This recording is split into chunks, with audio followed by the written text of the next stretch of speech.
We're live in Studio B. Jarom Jordan alongside Dave McCann. Now bringing in our guest of the day, Chris Burgess, assistant coach with BYU Men's Basketball. And we were talking about how big this game is, Chris. What's the conversation like with the team this week? Obviously coming off of 2 losses and now another big one. The conversation's still the same. Like we tell our guys all the time, like your next game, which is tonight, San Francisco, is the biggest and most difficult game. So I expect our guys to have a little bit more chippiness, a little more energy coming off these losses and be ready to, bring it tonight. And we're happy to be home. We're happy to be in front of our fans. And so we're looking forward to it. But, our message is always the same. Like, we have an opportunity to get better. We have an opportunity to compete. But this is going to be the most challenging game of the season. It just is. And a lot of folks call it a must game win. A lot of fans. You got your pundits out there. How do you block out the noise of that feeling of we have to win this game? Yeah, I think you control what you control. And so going into this game, it's like, okay, well, what is the scout? What's the game plan? Shut off social media, shut off your texts, shut those things down and just stay together as your team. Stay together was important and just kind of block things out. And again, focus on, the task at hand. And there's a lot to manage with that because if you win the game, great. And if you don't, you got Gonzaga bearing down on you. So naturally, you could be like, hey, this is a trap game. But because it's San Francisco and they're in the tourney and they played such a tough game with you, it feels like it'd be easier to be like, hey, don't worry about those guys. But yet, it's Gonzaga, and that's always circled on the calendar. So what's the vibe been like of like, okay, we have 2 big games, but first it's San Francisco? Our respect for San Francisco is really high. We know how good they are. We know they've got 2 of the best guards in the league. We know they have one of the most dangerous 5 men in the league, and we know that we were able to escape with a gutsy win 2 to 3 weeks ago up on the hill. And so our guys, I'm telling you, we're completely focused on San Francisco because we know if we're not, they're really good and they can come in on the road and win if we're not 100% locked in. It's just the truth. Like, our guys know how good these guys are. There's no secret in conference play, especially as you get to play each other again, maybe a 3rd time in Vegas. But it seems like the strategy now for your opponents is put 3 guys on Alex, if not 3-2, beat him up, knock him around, make him earn his 20 points, and then allow some open shots for some guys who are struggling. So when that's going to be the plan, how do you count? It's great game plans by the teams. They know how good. It's a testament how good Alex Barcello is and how dangerous he is from all over the court. You have to send 2 or 3 to the ball, like you talked about. You have to hit him. You have to hit him and hit him to make him feel you all night. And so what Alex is, the reason he's really, really efficient and he's one of the best players in the country is he'll make the right play. Right, he's going to trust his teammate. He's going to trust the open man, and he's going to continue to move the ball. And the ball will eventually, when you do that, the ball eventually finds its way back to you. And so we're completely prepared. We're prepared for that. We know how other different ways to find him shots, and our guys know that if they start to move without the ball, cut, finish shots, rebound the ball, then it takes a little bit more pressure off Alex, and then things open up. You look at his numbers here. Have you seen a better shooter? You played a lot of ball. No. We've had some good, like Jake Toolson was a big-time three-point shooter, and I felt like he always made really tough ones. But in terms of the defense that is thrown at Alex and the way he gets hit and the way we're asking him to do defensively to fall, it's amazing what guys don't understand. It's amazing what he does and how efficient he is with the beatings he takes night in and night out. Like, Alex Barcello is special. Absolutely. We're talking to Chris Burgess, assistant coach for the BYU men's basketball team. We're into February now. This is crunch time, right? This team's 17-6. You're in a good spot. How do you feel about kind of the resume right now and the opportunity you have to build on it and hopefully avoid messing it up, I guess, right? Yeah, we got a great resume so far, and what's cool about it is we have some more quad ones on the schedule, right? Yeah. You talked about Saturday versus the Zags at St. Mary's. It was 23 in net. They're really good. Up there. They're really good. And then you got San Francisco here, which is a quad 2. Yeah. So we've got a few more opportunities to improve that resume. When we put together the schedule, I don't know how many months ago, but we knew it was going to be brutal. We knew our non-conference was going to be really tough. We knew we were going to be on the road a lot, and we knew we were going to give our our guys an opportunity to put together something special in terms of resume, and our guys have done that.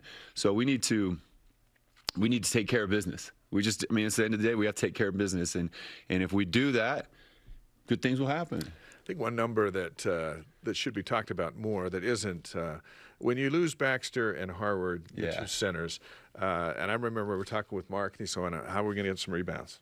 You know, is Caleb going to now be the center? But you throw in Atiki and you throw in Foose, and as we sit coming into this week, BYU's #1 in the country in rebounding. 916 of them. I don't think anyone's got more than 900. That's crazy. How have you done that? By committee. Atiki obviously coming off the bench, grabbing, I think, 6 rebounds last game. Caleb's always got a knack to go chase it. Gideon, Alex, and Tijon are really good at the guard spot, rebounding down, where our bigs are all doing the dirty work, boxing out. Those guards need to rebound down. So it's by committee. And I think we've had multiple games with different, leading rebounders, and it's just got to be who we are. We've won a lot of games because we've dominated the glass, if you can do that on the road, you can win. You can win on the road. But we've got a lot of players that can really chase rebounds and have a good feeling about where the ball's going to go. Starting with Foose and Caleb and Gideon and Atiki jumping in there, and Alex and Tijon at the guard. Is a key to keep a team sub 70? Because I've looked at a couple numbers here: 4 and 5 when giving up 70 plus, and then 76 plus. It's 0 and 4. Yeah, is that a number that matters? Yeah, absolutely. We have different metrics and goals and numbers that we'd like to shoot for every game, and that. If we can keep a team under 70. And San Francisco was at 69, by the way. When you won 71-69. So, yeah, it's important for us. It's important for us to our defense to bring it, especially at home. And you do that by keeping teams off the free throw line. You do that by guarding the three-point line and keeping teams out of transition. If you can do that, you can hold teams under and then, hope your offense can get plus 70. This is a time of year when players get into funks. They get into cold spells. They I don't know why or what. And you've got a few that haven't been able to hit the side of the barn when we know they're good shooters. Some of those we'll watch after practice and go, that's a good shooter. But in the game, things get sped up. And so when you've got 2 or 3 of them at the same time, how do you lead them out of that? Because you need them for March. I mean, the biggest thing is our philosophy is like we take and shoot open shots. Right, I think the shot quality is more important than the misses and makes. If it's a good shot, you have to take them because coach can drop all different plays, but we might not be able to manufacture another great shot or a good shot. And so if we work really, really hard to get open shots, we make extra plays for our teammates.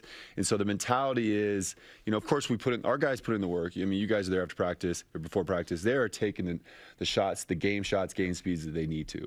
So we have ultimate confidence and faith in them that they're going to step up, own their shot, follow through, and believe in themselves, and not worry about anything else, right? But it's all about the shot quality. Now, if guys are hunting, and we call getting thirsty for shots and taking bad shots, we don't have guys like that on our team, then that's different, right? Then the shot quality goes down. But we are all about, if you don't shoot that open shot, not only are you hurting our team and yourself, but coach is going to bring you out for turning down open shots. It's just how we play.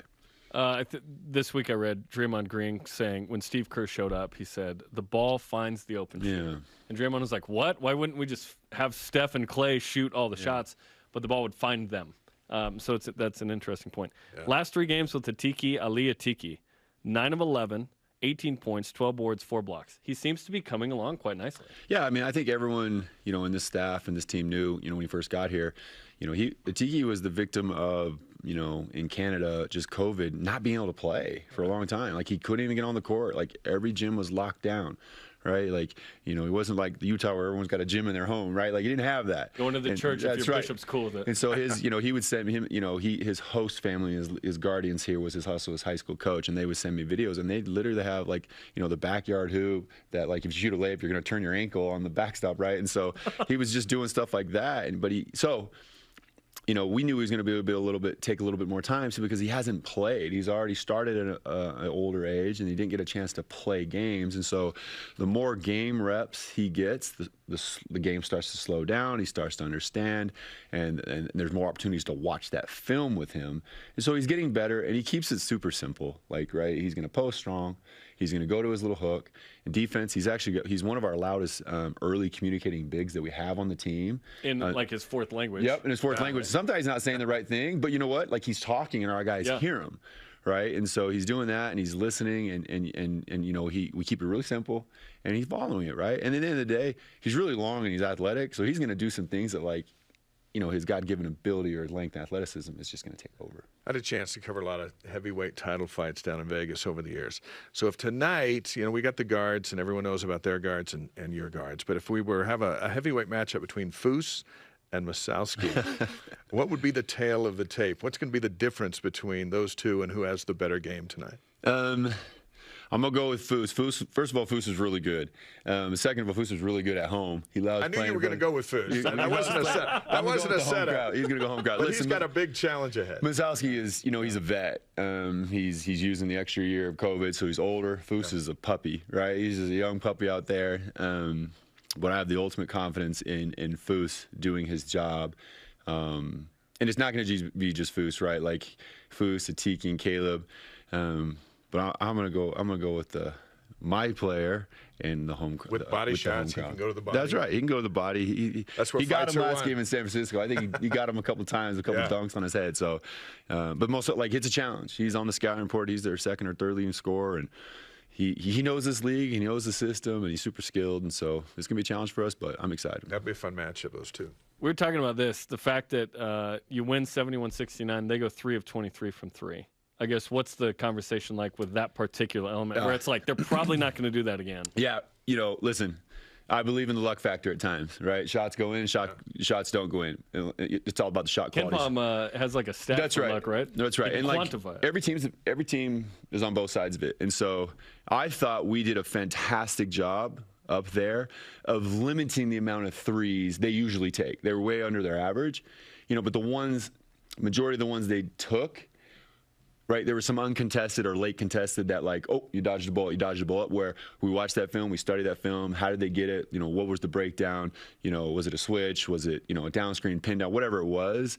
And so we've watched a ton of that film of how we can be better, because that is a point of emphasis, is we call it being there on the catch, right, making them dribble to a shot, because, you know, I think Bouye is probably their best guy in terms of coming off the bounce, banging a three, but the other guys, when their feet are set and they're locked and loaded, they shoot at a high rate. So we have to do a better job. But I do like the fact that last game, you know, they didn't take it, like you said, 23. They usually they like to get up 35, 43s. And the important thing is they missed the last 3. They missed last 3. And that is actually his move. Like, everyone kind of talked about Les, but I'm like, oh, he's going to go left, step back. He's going to go left, step back. Tijon did a great job contesting it. Yeah. But that actually is his, he's efficient when he gets there. Bouye and Luka Doncic. Yeah, that's right. That's step right. back, yeah. Well, good luck tonight. Let's give you some BYU Sports Nation karma. Appreciate it. And hope for a win here. Let's go. Awesome. Thanks, guys. Okay, Chris Burgess, assistant coach with BYU men's basketball.